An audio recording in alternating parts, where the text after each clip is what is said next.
السلام علیکم ورحمۃ اللہ وبرکاتہ۔ الحمد للہ رب العالمین والعاقبۃ للمتقین والصلاة والسلام علی رسولہ محمد وآلہ واصحابہ اجمعین۔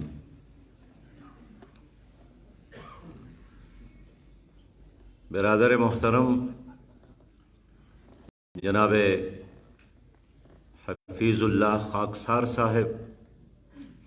صدر الخدمت فاؤنڈیشن ذلدیر پائین، جناب خالد وقاص صاحب، صدر الخدمت فاؤنڈیشن خیبر پختونخوا، جناب اعزاز الملک افکاری صاحب، امیر جماعت اسلامی ذلدیر،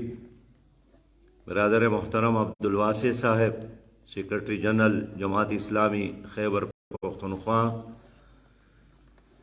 قائدین جماعت اسلامی اور الخدمت فاؤنڈیشن ذلدیر کے جانباز، پرجوش، پرعزم، سربکف میرے بہت ہی ہم سفر، ہم قدم بھائیوں، دوستوں اور انتہائی قابل احترام بہنوں اور بیٹیوں، آج کا یہ دن جس میں الخدمت فاؤنڈیشن کے وہ بھائی اور بہن موجود ہے جنہوں نے کرائسس، مشکلات اور مصیبتوں کے زمانے میں اپنی راحت، آرام، سکون قربان کر کے دوسروں کے غم اور درد اور تکلیف کو کم کرنے کی کوشش کی ہے، ہمارے سامنے موجود ہے۔ میرا ایمان ہے کہ ہماری اس دھرتی پر یہی وہ چمکتے اور دمکتے چاند، ستارے ہیں جس سے ہمارا یہ ملک خوبصورت ہے۔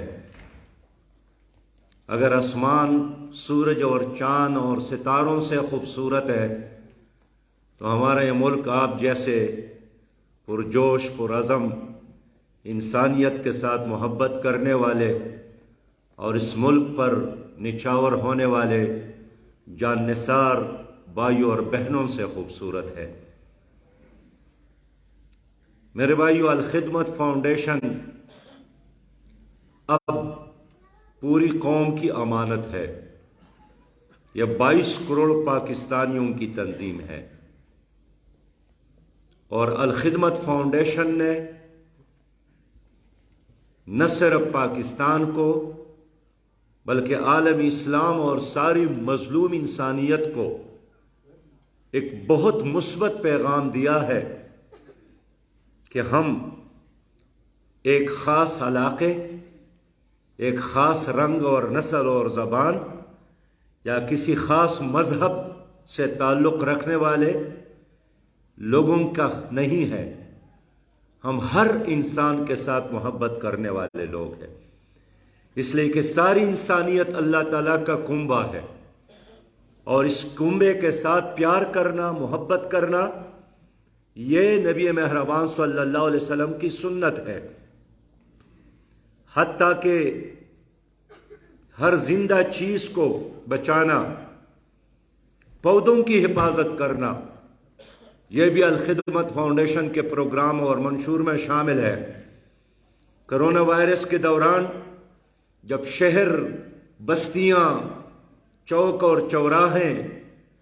ایئرپورٹ، ریلوے اسٹیشن، ہر چیز بند تھی، تو یہ الخدمت فاؤنڈیشن کے ورکر ہی تھے جنہوں نے خوف کی اس ہو کے عالم میں گھروں سے نکل کر ان بیماروں کی خدمت کی جن کو ان کے اپنے بچوں میں گھروں میں تنہا چھوڑا تھا، ان لاشوں کو اٹھا کر قبرستان تک پہنچایا جن کے دفنانے سے اپنے خاندان کے لوگوں نے انکار کیا تھا۔ اور میں نے دیکھا کہ مری کے پہاڑوں میں جب بندر اور جانور بھوک کی وجہ سے بدحال ہو کر سڑکوں اور چوک اور چوراہوں کی طرف آنے لگے تو الخدمت فاؤنڈیشن کے رضاکاروں نے نہ صرف انسانوں کا خیال رکھا بلکہ ان جنگلی حیوانوں کا بھی خیال رکھا، جانوروں کا بھی خیال رکھا، اس لیے کہ ہم مخلوق خدا سے محبت کرنے والے لوگ ہیں۔ اور یہی وجہ ہے کہ الخدمت فاؤنڈیشن کے کام کا یہ سلسلہ پاکستان سے آگے بڑھ کر اب افغانستان میں بھی موجود ہے، شام میں بھی موجود ہے، ترکی میں بھی موجود ہے، اور برما، اراکان اور بہت سارے اور مقامات پر بھی موجود ہے۔ ہم 8 ارب انسان اس کرۂ ارض پر آباد ہے، اور ہماری بس چلے تو ہم اس 8 ارب انسانوں کی تکلیف کو، مصیبتوں کو، مشکلات کو کم کرنا چاہتے ہیں۔ اور انشاءاللہ ایک دن ضرور ایسا آئے گا کہ مخلوق خدا پر اللہ تعالی رحم فرمائے گا، اور اس کرۂ ارض میں انسانوں کی قیادت ان لوگوں کے ہاتھ میں ہوگی جو رحمت للعالمین کی سنت اور شریعت پر عمل کریں گے، اور جب اس کی شریعت پر عمل ہوگی تو ہر انسان کو ان کا حق بھی ملے گا، ہر انسان کو انصاف بھی ملے گا، ہر انسان کو روٹی کے کھانے کے لیے روٹی، پہننے کے لیے کپڑا اور رہنے کے لیے گھر بھی ملے گا۔ اور یہ سب کام ممکن ہے اگر انسانوں نے اللہ کے نظام اسلام اور دین اسلام کی طرف رجوع کیا۔ میرے بہت ہی محترم بھائیوں، اور خدمت فاؤنڈیشن کے ساتھ سرکاری وسائل تو نہیں ہے، لیکن اس کے باوجود بھی گزشتہ سال فائنینشل ایئر میں الخدمت فاؤنڈیشن نے 9 ارب 11 کروڑ روپیہ خرچ کیے ہیں، اور اس وقت پاکستان میں 235 ہاسپٹل، ڈسپنسری اور لیبارٹریاں کام کر رہی ہے۔ الخدمت فاؤنڈیشن 21,000 یتیم بچوں کی پرورش کر رہی ہے۔ الخدمت فاؤنڈیشن کے زیر انتظام اس وقت 21 آغوش سنٹر ہے،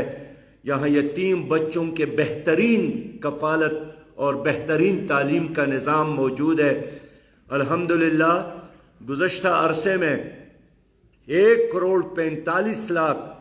پاکستانیوں نے الخدمت فاؤنڈیشن کی خدمات سے استفادہ کیا ہے۔ 231 چھوٹے بڑے ایمبولنس موجود ہے، اور اس عرصے میں الخدمت فاؤنڈیشن نے ان بچوں کو اسٹریٹ سے اٹھایا جو غربت کی وجہ سے والدین نے چھوڑا ہے، اور وہ گلی اور کوچوں میں کاغذ اور پرانی چیزوں کو جمع کر کے اپنا پیٹ پالتے ہیں۔ ان بچوں کو اٹھا کر الخدمت فاؤنڈیشن نے ان کو تعلیم دینا شروع کیا، اور اس وقت چائلڈ پروٹیکشن کے 46 سنٹر اس پاکستان میں قائم ہیں۔ یہ فگر اس کے علاوہ ہے جو الخدمت فاؤنڈیشن نے سیلاب کے زمانے میں خدمات انجام دیے ہیں۔ حکومت پاکستان نے کرونا کے دوران بھی بہت بڑا فنڈ باہر سے لایا، اور میں نے خود سینٹ میں پوچھا حکومت سے کہ اس فنڈ کا کوئی حساب کتاب تو پیش کرے۔ تو حکومت نے سینٹ کے فلور پر جواب دیا کہ جتنا پیسہ آیا ہے اس کا 87% ہم نے انتظامات پر خرچ کیا ہے، یعنی سرکار کے لوگوں کے کروپر پر، ان کے پروٹوکول پر، ان کے آفس پر، ان کے گاڑیاں، ان کے موبائلز اور ان کے فیسیلیٹیشن پر خرچ کیا ہے۔ اور اس سیلاب کے زمانے میں بھی 70 بلین کا اعلان وزیر اعظم نے کیا اور بلین پیسہ باہر سے آیا، لیکن ہنوز دلی دورست ابھی تک حکومت نے کوئی پیسہ خرچ نہیں کیا، نہ کہیں کوئی گھر تعمیر ہوا۔ 10 لاکھ ہمارے لوگ بے گھر ہو گئے کہ وہ ان میں منتقل ہو سکے، نہ کسی کو کاروبار کے لیے پیسہ دیا گیا۔ اور یہی وجہ ہے کہ آج ایک بہت بڑا کویسچن ہے کہ وہ پیسہ کہاں گیا اور وہ کہاں پڑا ہے۔ گزشتہ دنوں صرف ایک صوبے کے آڈٹ رپورٹ آیا ہے بلوچستان کا کہ پروونشل ڈیزاسٹر مینجمنٹ محکمے کو 2 ارب اور 35 کروڑ روپے دیے گئے، اور آڈٹ نے اس پر اعتراض کیا کہ اس میں 1 ارب اور 15 کروڑ روپے کا غبن ہے۔ اور یہی وجہ ہے کہ الخدمت فاؤنڈیشن نے محدود وسائل میں گزشتہ دنوں ڈیرہ غازی خان میں 115 مکانات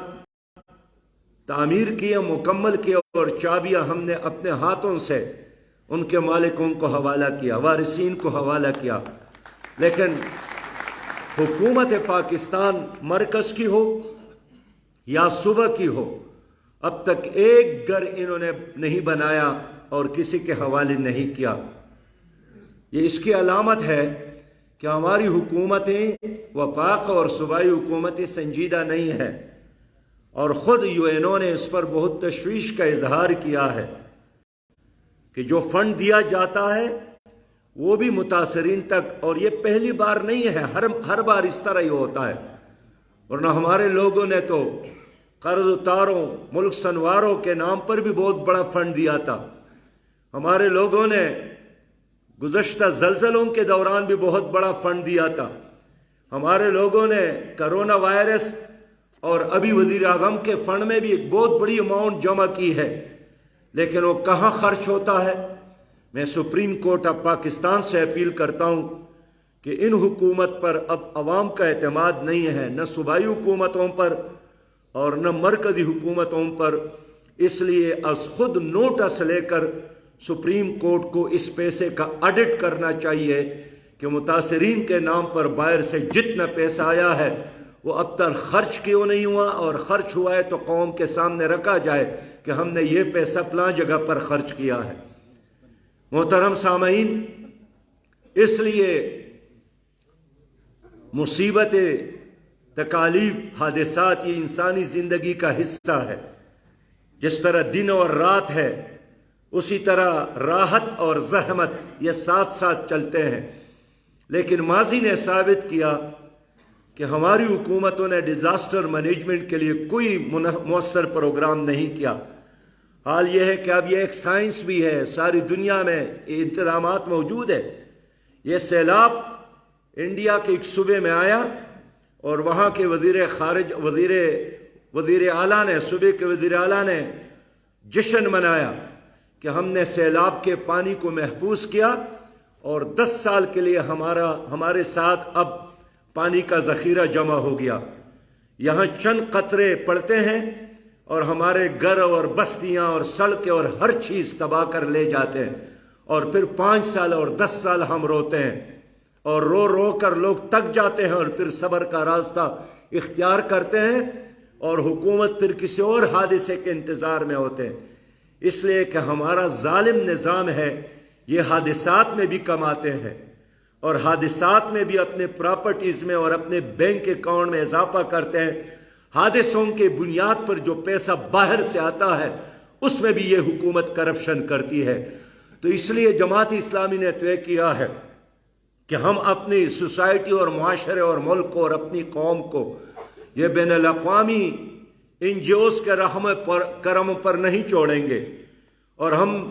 خیرات پر پلنے والی قوم نہیں ہے۔ ہمیں لوگوں کو دینا چاہیے، ہمیں تو دوسروں کا سہارا بننا چاہیے، لیکن اس وقت ہمارے مرکزی حکومت کا، صوبائی حکومت کا کوئی اور کام نہیں ہے، کوئی اور اسپیشلٹی نہیں ہے خیرات مانگنے اور کچکول لے کر در در پھیرنے کے علاوہ اور کوئی ان کا کام نہیں ہے۔ تو جماعت اسلامی نے اس لیے طے کیا ہے کہ انشاءاللہ تعالی ہم اپنے ملک کی حفاظت، اپنے ملک کو بچانے کے لیے اور ہر مصیبت میں 22 کروڑ عوام کے کام آنے کے لیے 10 لاکھ رضاکاروں کا ایک فورس تیار کریں گے انشاءاللہ۔ 10 لاکھ رضاکاروں کا ایک ٹیم تیار کریں گے، اور یہ 10 لاکھ رضاکار انشاءاللہ تعالی اب الخدمت فاؤنڈیشن کے جھنڈے تلے، اس کے بینر تلے ہم منظم کریں گے۔